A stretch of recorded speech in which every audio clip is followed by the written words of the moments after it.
आमच्या टावराला त्याच्या काकावानी कुत्र्या मांजरा संग खेळायचा लय नादी. मग त्याचे काही वेळा असे साईड इफेक्ट होते. ध्रुव आता दाखव भाऊ कुठं झाला. कोणी भाऊ केला. माऊ ना.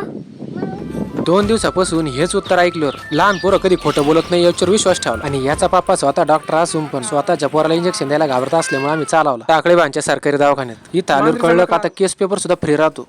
काय झालं रे. आणि इथलं डॉक्टर आणि सगळ्या स्टाफचं एवढं सौजन्यशील वर्तन पण असं वाटलंच नाही का मी सरकारी दवाखान्यात आलेलो आहे. खरं सांगितलं आता. लस द्यायसाठी मी आमचे मित्र विशाल भाऊंच्या मेडिकल मधून घेतली 10 रुपयाची बीसीची सिरिंज. काबर तिथला सगळं सीन पाहूनच कावरबावर झालं होतं. आणि शेवट जेवायचे ते झालंच. आणि अशा प्रकारे आमच्यासारखं सर्वांनी सरकारी सुविधांचा उपभोग घ्यावा असं आवाहन करतो. रामकृष्ण. चाल